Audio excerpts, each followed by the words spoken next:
수소, 다들 미래 에너지, 꿈의 에너지라고 하잖아요. 근데 정말 그럴까요? 어쩌면 역사상 가장 큰 거품은 아닐까요? 오늘 이 수소 경제의 진짜 모습 제가 데이터로 한번 제대로 파헤쳐보겠습니다. 자, 보세요. 산업의 패러다임 시프트, 그리고 새로운 에너지 패권 전쟁. 이 말이 모든 걸 설명해줘요. 그러니까 수소 경제라는 게 그냥 깨끗한 에너지 쓰자, 이 정도 수준의 이야기가 아니라는 거죠. 이건 아예 산업의 판 자체를 뒤흔들고 앞으로 누가 에너지 시장의 왕이 될 거냐, 이걸 결정하는 엄청난 전쟁의 시작이라는 뜻입니다. 그래서 오늘 우리가 같이 따라가 볼 길은 이렇습니다. 처음엔 왜 수소가 꿈의 에너지라고 불리는지 그 약속을 한번 들어보고요. 그리고 바로 이어서 그 장밋빛 전망 뒤에 숨어있는 아주 차가운 현실을 들여다볼 겁니다.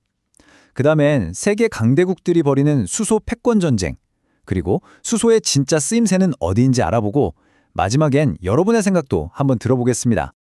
자, 첫 번째 이야기. 꿈의 에너지 수소의 약속입니다. 생각해보세요. 우주에서 제일 흔한 원소가 바로 수소잖아요. 이걸 연료로 쓰면 나오는 건 오직 깨끗한 물뿐이에요. 와, 자동차, 비행기, 공장, 이 모든 걸 탄소 배출 없이 돌릴 수 있다니 이게 바로 수소 경제가 우리에게 약속하는 엄청난 비전인 거죠. 자, 그런데요. 이제 꿈에서 깨서 현실을 좀 봐야 할 시간입니다. 이렇게 멋진 장밋빛 전망 뒤에는 우리가 꼭 알아야 할 아주 냉혹한 현실이 숨어 있거든요.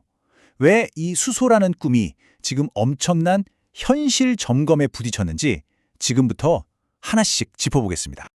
이 숫자, 이게 현실을 그냥 바로 보여주는 겁니다. 4에서 7%. 이게 뭐냐면요.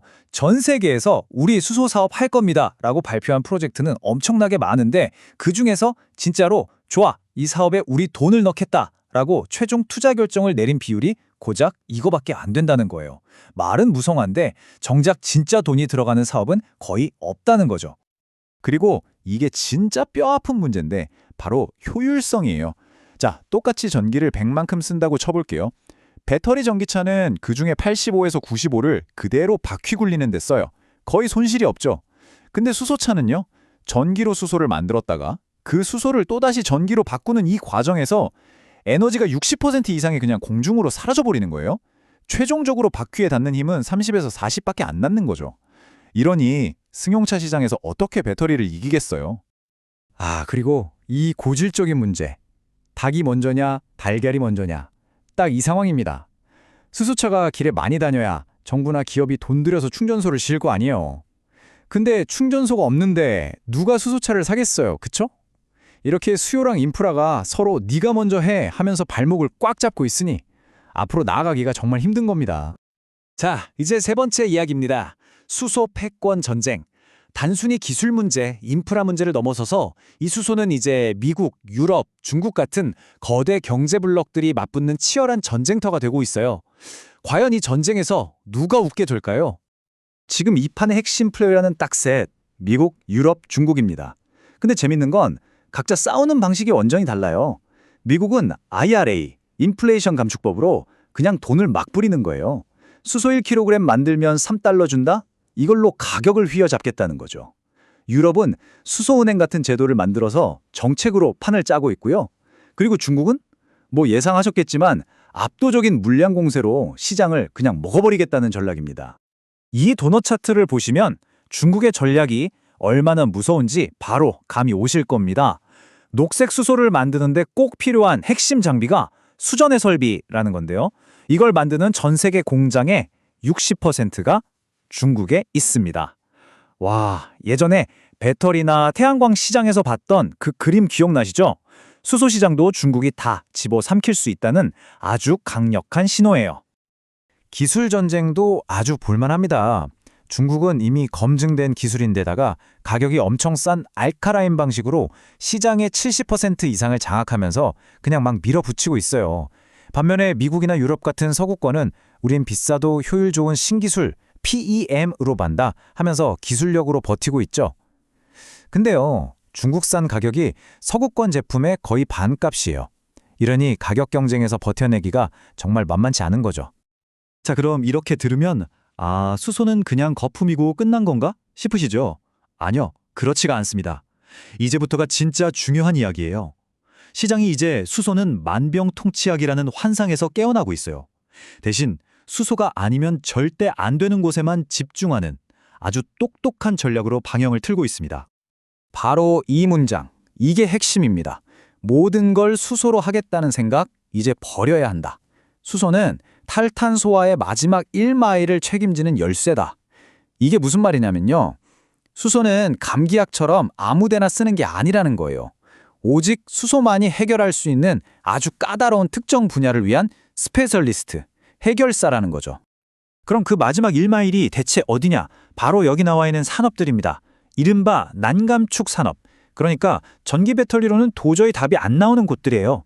예를 들어서 심벌건 쇳물을 만드는 철강 공장, 석유화학 원료, 그리고 서울에서 부산까지 하루 종일 달려야 하는 대형 트럭이나 버스, 태평양을 건너는 거대한 배. 이런 곳들은 수소 말고는 탄소를 줄일 방법이 사실상 없는 겁니다.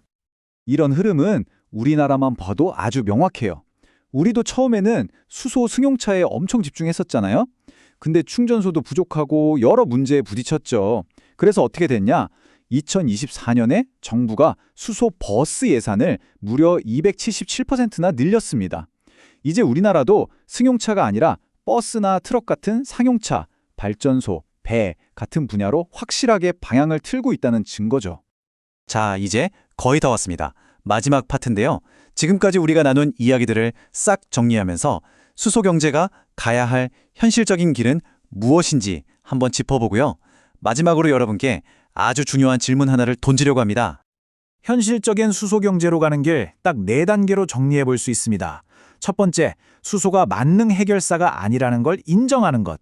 두 번째, 돌과 노력을 철강 같은 중공업, 해운, 대형 트럭 같은 곳에 집중하는 것.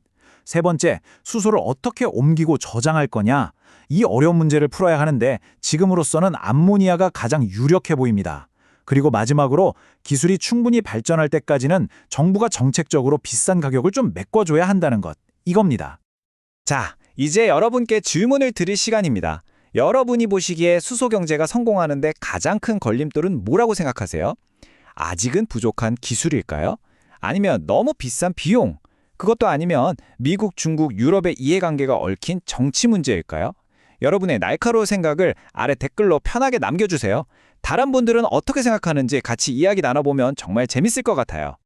오늘 이야기가 이 복잡한 수소 경제를 이해하는데 조금이나마 도움이 되셨다면 구독과 알림 설정 꼭 부탁드립니다. 다음에도 더 흥미롭고 깊이 있는 주제로 돌아오겠습니다. 감사합니다.